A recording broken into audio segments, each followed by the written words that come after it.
De uma vez por todas, você não vai precisar assistir mais nenhum vídeo de como solicitar voo. Nesse vídeo, eu vou descomplicar a solicitação de voo no sistema SARPAS-NG. E para quem acha que ele é o nosso pior inimigo, na verdade não. Se acontecer qualquer coisa, se acontecer qualquer acidente, qualquer merda, ele vai ser o seu melhor amigo. Sim, é ela que vai nos amparar de qualquer situação. Então, se você é uma daquelas pessoas que também está na dúvida de como solicitar voo através do novo sistema SARPAS-NG, fica até o final desse vídeo que vai valer super a pena. Maravilha! A primeira coisa que você tem que fazer é clicar aqui e pesquisar por SARPAS-NG.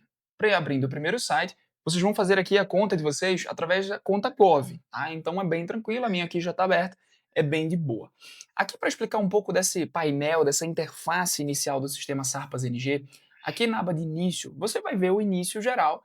Se você clicar aqui em aeronaves, você vai ver quais são os drones que estão cadastrados em seu nome no sistema CISANT da ANAC, beleza? Então você faz o cadastro lá, ele aparece aqui. Não apareceu. É só você clicar em sincronizar CISANT. Aqui você clica em sincronizar e aí vai aparecer quais são os drones que estão cadastrados em seu nome. Olha só, 3 perfis ativos e 2 status inativos, que são os drones que estão inativos em meu nome. Tudo bem? Maravilha. É isso que a gente precisa saber. Clicando aqui em voos, eu consigo ver todo o histórico de voos que eu fiz a solicitação. Então, voos negados, voos aprovados, tudo isso a gente consegue checar por aqui. Fechou? Então, maravilha. Aí agora, vamos perguntar para você qual é o seu código de piloto, qual é o seu código SARPAS. Às vezes dentro de um seguro, às vezes o próprio cliente solicitou para você seu código SARPAS. Clicando aqui nesse perfil, vai aparecer o seu código SARPAS. Fechou? Aqui em cima, ó. Maravilha. Vou clicar aqui em solicitar voo, para a gente fazer uma nova solicitação juntos aqui. Então, vamos que vamos. Maravilha, pessoal. Eu vou colocar aqui Atibaia. Vamos solicitar voo em Atibaia, aqui em São Paulo. Atibaia. Temos um heliponto cadastrado aqui. Um aeroporto, na verdade. João, como que você sabe disso? Eu gosto, pessoal, aqui em camadas, ligar aeródromos e helipontos. Porque aí vai aparecer para mim isso daqui, ó. Tá vendo? Essas camadas. Ou seja, se eu for solicitar voo aqui, eu sei da probabilidade de encontrar com esse heliponto. Sabe? Aeródromo aparece assim, ó. Desse jeito aqui, com um Vzinho diferente, tá? Então, em Atibaia, a gente vai fazer uma solicitação de voo bem aqui dentro desse local. Vamos já achar aqui um lugar legal. Aqui, Fazendinha Bar. Vamos usar essa Fazendinha Bar como nossa referência aqui. Perfeito. Aí aqui, eu vou na aba inicial, nessa lateral direita, a gente vai aparecer algumas informações para a gente fazer a solicitação de voo. A primeira delas são os dados de voo. E você vai adicionar os pilotos, a aeronave, o perfil da operação e tudo mais, tá? Aqui em pilotos, eu vou marcar eu mesmo, legal. Aeronaves, vou selecionar o drone que está cadastrado em meu nome, já aparece aqui recreativo e profissional. Excelente, bacana. Pessoal, o perfil da operação. O que seria o perfil da operação? Seria a finalidade do seu voo, tá? Então, aerolevantamento é medição de mapeamento, agricultura seria, agrícola no caso seria pulverização, atípica seria um perfil que pode fugir das conformidades com a ICA 140, entorno de estrutura. Aí, como que eu checo isso? Como que você está falando, João, de tudo isso? Eu vou fazer o seguinte, pessoal. Eu vou mostrar para vocês, no próprio sistema SARPAS-NG, na aba inicial aqui, a gente consegue em início clicar aqui, ó, saiba mais. Aí ele vai aparecer uma coisa chamada Drone UAS. Aqui você vai clicar em normas, regras e instruções. ICA 140. Vai clicar em visualizar.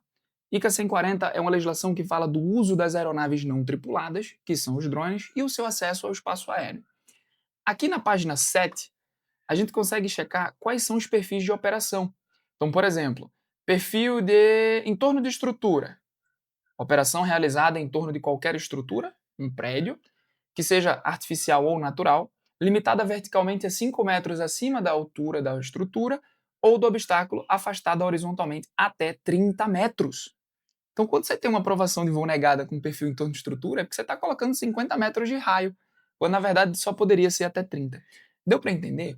E um perfil padrão é um perfil que você vai para um lado, vai para o outro, vai para um lado, vai para o outro, sobe, desce, mantendo dentro daquele alcance, daquele limite vertical de circular que você adicionou, junto com a conformidade dessas regras que permanece. A obrigatoriedade de você fazer contato visual com o seu drone, que é um voo VLOS, beleza? A gente permanece entendendo essa legislação aqui.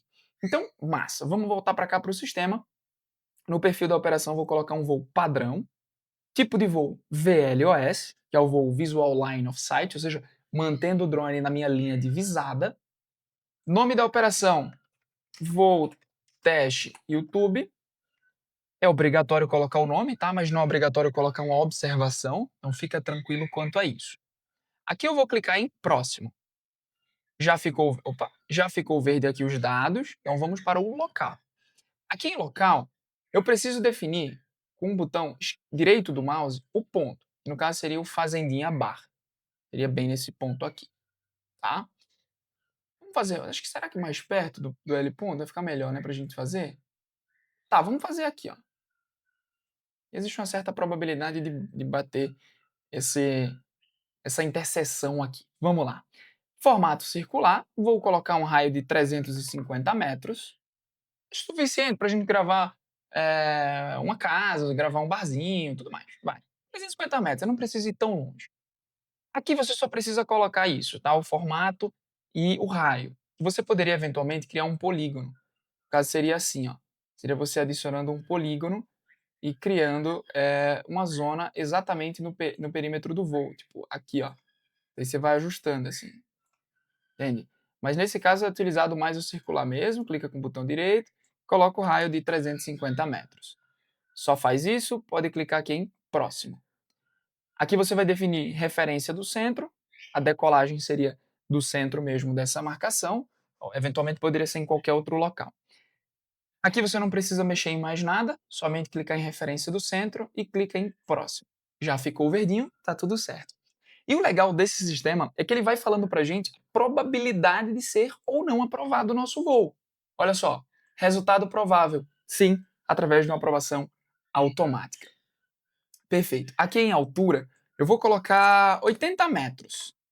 São 260 pés. Lembra disso, tá? 262 pés. Vou clicar em próximo. Vamos colocar a data. Vamos voar amanhã, às 15h20, e vamos terminar o voo no dia 7, às 15h20 também. Então, 24 horas de operação.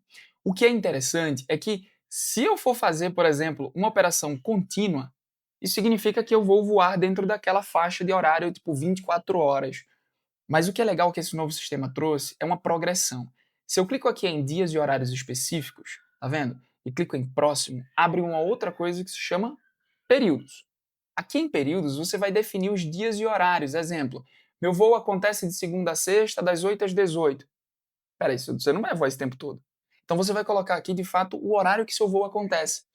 Ah, meu voo vai acontecer dentro dessa faixa do período com intervalo de operação. Então, por exemplo, vai rolar no dia 6, um horário de início de fato às 16 horas e vai terminar também de fato ali às 16h20. Exemplo. Então, você vai voar, você tem uma aprovação para 24 horas, mas você vai colocar somente as faixas de voo. Tá? Mas nesse caso pode não ser obrigatório, você pode colocar em datas aqui apenas operação contínua. E aí você clica em próximo. Períodos, naturalmente, não é necessário cadastrar os dias e horários, porque já colocamos aqui a validade das datas anteriores.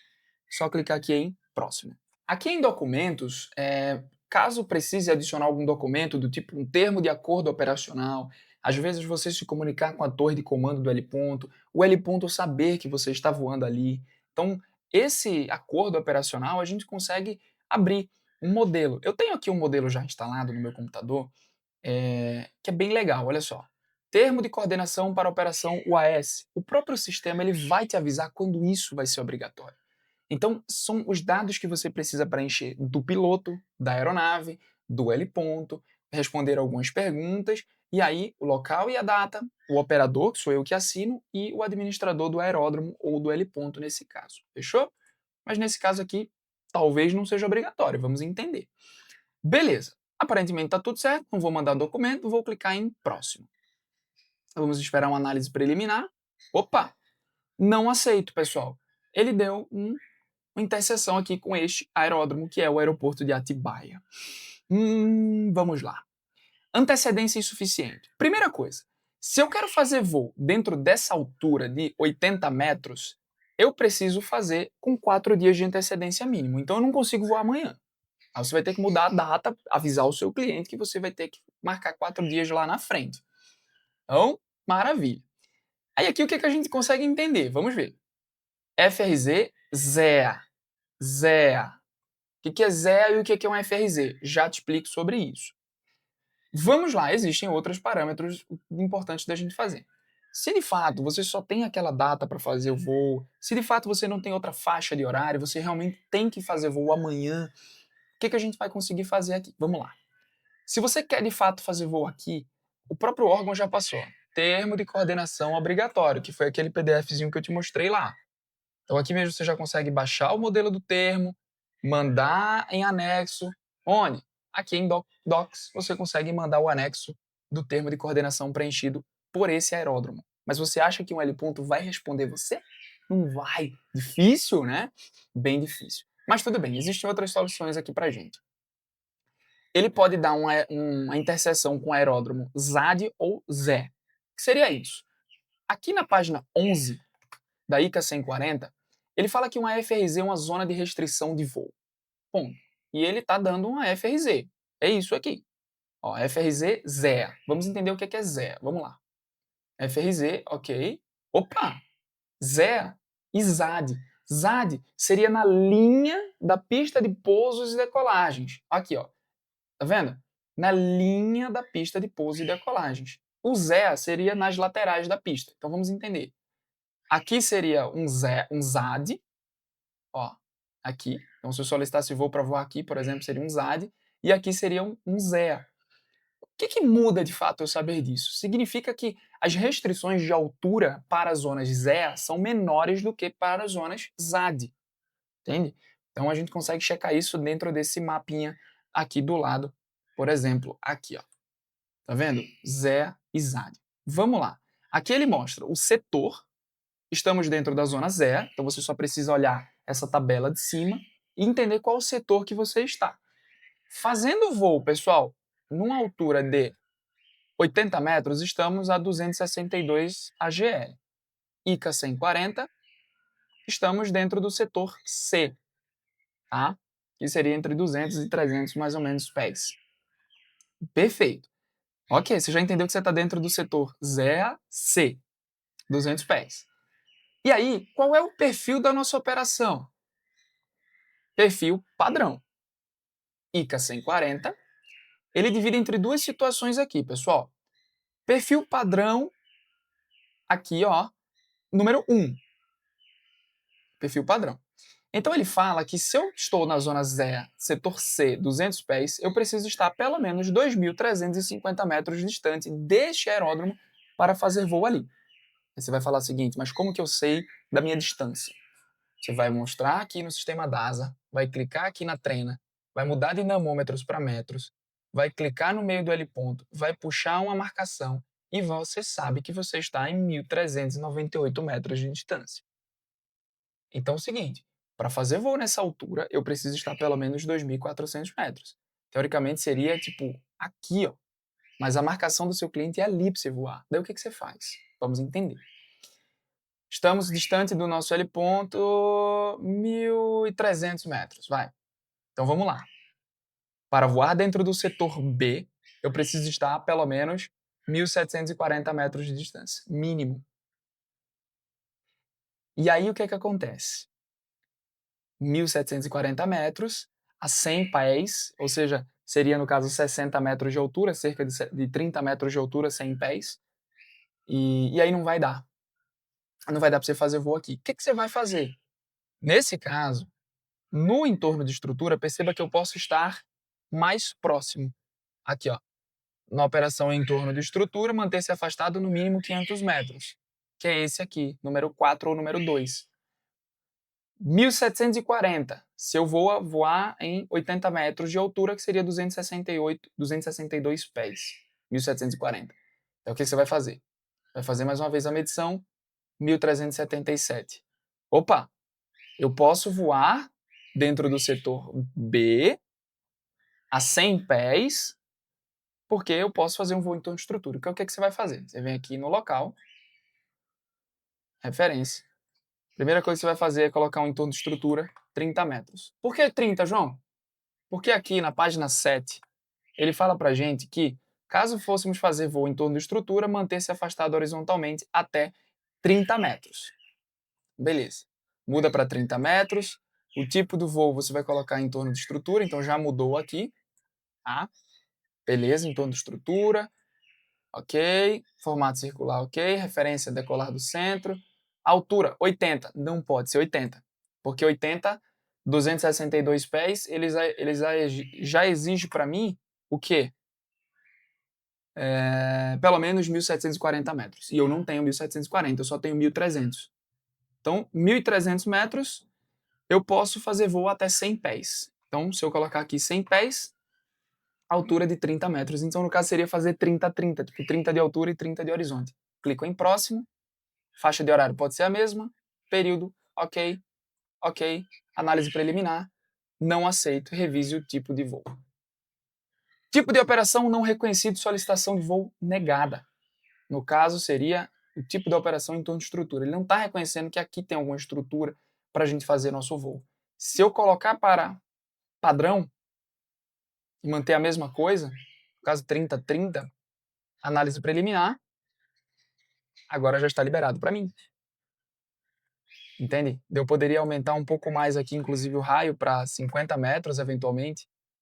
Clicar em próximo, referência do centro, verificação, análise preliminar. Permaneço aqui com aprovação automática, análise preliminar. Posso clicar aqui em enviar solicitação. Nesse caso, automaticamente, aguarde voltando ao sistema Sarpas NG, tem um voo automaticamente aprovado do lado do heliponto, 1 km. Tudo bem, precisamos mudar o nosso voo, precisamos mudar o nosso raio, entender o perfil da operação. Aqui ele mostra aeroportos, no caso que seriam aeródromos, mas ele mostra também para a gente aqui na página 12 a distância e a altura que será necessária minimamente para fazer voo do lado dele, ponto. Ainda assim, um termo de acordo operacional, um termo de coordenação operacional. Então é isso, pessoal. É você entender, de fato, os parâmetros da sua distância em relação à zona FRZ que está dando para você e a altura mínima que você precisa fazer voo ali. Fechou? E aí você ajusta os seus parâmetros de voo e você vai conseguir fazer um voo aprovado. Lembrando que é claro que você ajustou os parâmetros de voo e você tem uma restrição menor. Isso precisa ser acertado com o seu cliente. E não é que você fechou aquela restrição de voo que você não pode fugir 1-2 metros dali de distância. Mas é claro, você pode ser punido por isso porque você está fugindo dentro de uma zona que você não tem autorização. Você vai mudando os parâmetros, você muda o entorno de estrutura, você volta para o padrão, você verifica na ICA 140, página 7, 11 e 12, quais são os requisitos que eles falam para vocês de distância e altura, faz a medição no Sarpas. Então é isso. É confuso? É confuso. Volta, assiste esse vídeo um pouco mais devagar, que você vai entender o que foi que eu fui mudando ao longo de todo o voo para a gente conseguir de fato uma aprovação de voo para aquele local. O importante é você ter um documento chamado aprovação de voo, deliberação de análise aprovada. Porque você chegar lá no local e não ter nada aprovado para mostrar que você estava permitido para voar ali. Entende? Se você chegou até aqui e ainda não deixou seu like, poxa, eu perdi o canal, o outro canal foi hackeado, e aí eu tô trazendo novos vídeos nesse. Muito obrigado se você chegou até aqui, já deixou seu like, se inscreveu no meu canal também. Muito obrigado, valeu e até uma próxima. Fui!